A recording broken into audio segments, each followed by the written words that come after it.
یا بنی انہا ان تک مثقال حبۃ من خردل فتکن فی صخرۃ او فی السماوات او فی الارض یأتی بها اللہ ان اللہ لطیف خبیر۔ گزشتہ درس کے اندر اس بات کا تذکرہ ہوا تھا کہ حضرت لقمان حکیم کو اللہ رب العزت نے دانائی اور حکمت عطا فرمائی تھی۔ ان کی دانائی کی اور حکمت کی کچھ باتیں اللہ رب العزت نے اس سورہ لقمان کے اندر ذکر کی ہیں۔ اس کے علاوہ مفسرین نے بہت ساری ان کی باتیں حکمت کی ذکر کی ہیں۔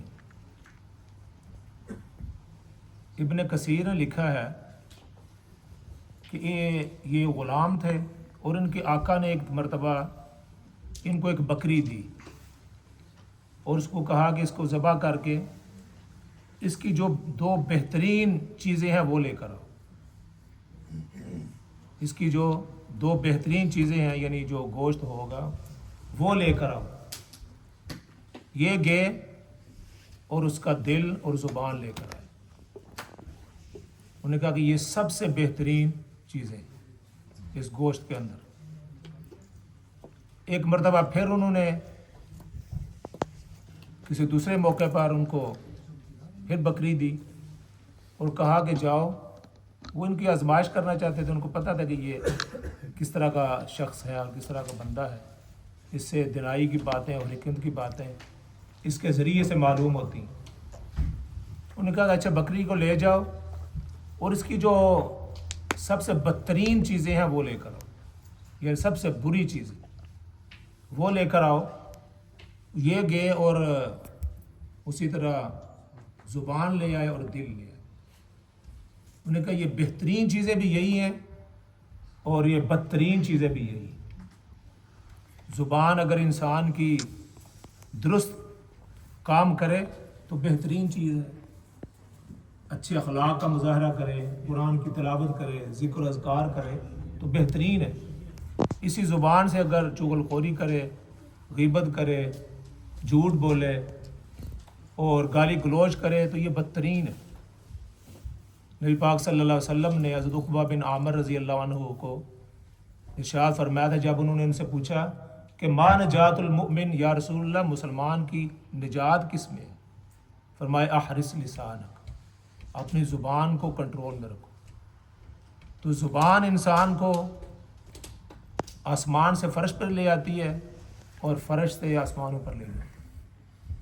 انسان کا اخلاق، اس کی بول چال، جی اس کا تکلم، جی اس کی باتیں انسان کو قریب لے آتی ہیں اور اسی کی باتیں انسانوں سے دور لے جاتی ہیں۔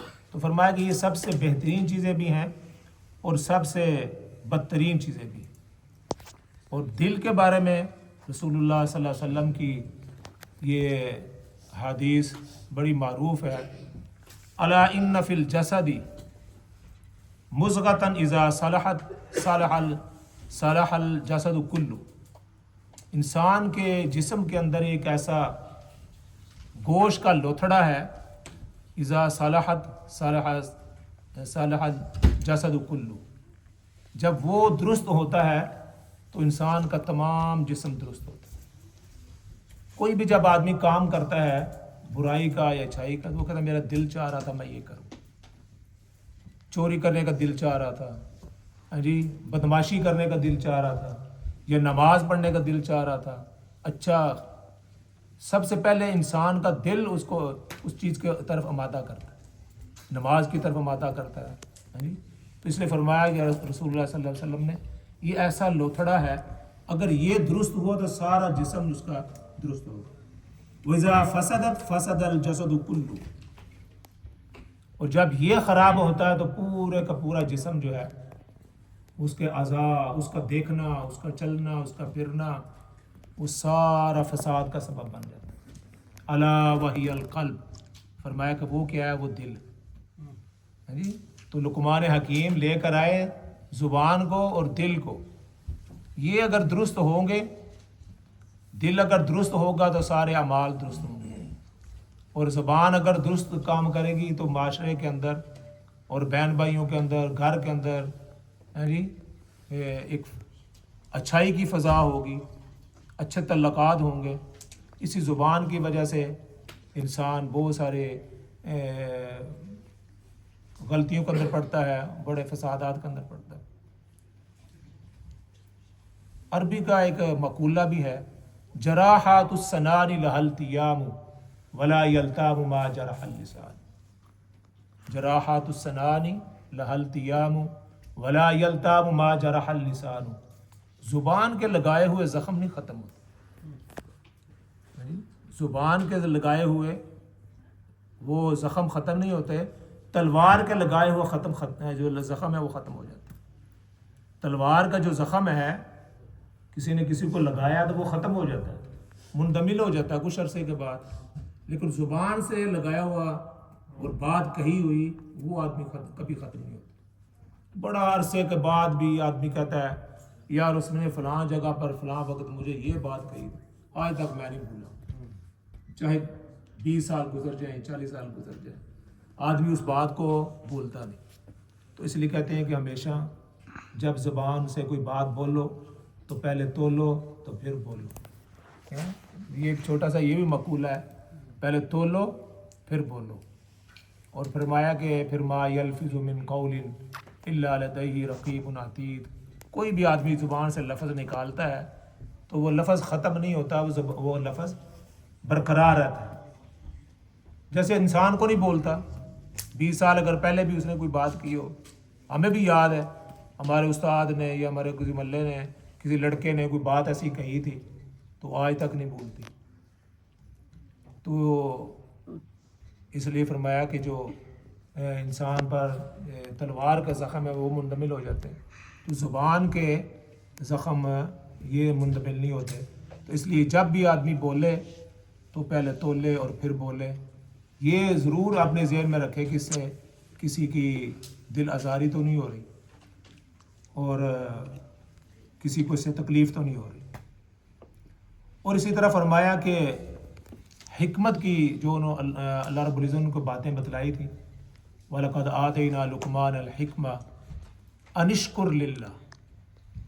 اللہ رب العزت نے کہا کہ ہم نے ان کو جو یہ چیزیں عطا کی تھیں، جب اللہ تعالیٰ کسی کو کوئی نعمت عطا کرتے ہیں تو پھر اللہ رب العزت سے تقاضا شکر کا کرتے ہیں، انشکر لی والی وقت اس کو چاہیے کہ ہمارا پھر شکر ادا کرے۔ اللہ نے اگر صحت دی ہے، ایمان دیا ہے، ہاں جی، اللہ تعالیٰ نے مال دیا ہے، دولت دیا ہے، تو اس کا ہر وقت اس کا شکر ادا کرنا، نہ کفری نہیں کرنی۔ شکر کرنے کا یہ ہوگا کہ دنیا کے اندر اس کے اندر زیادتی ہوگی اور آخرت میں اس کا ثواب ملے گا، اجر ملے گا۔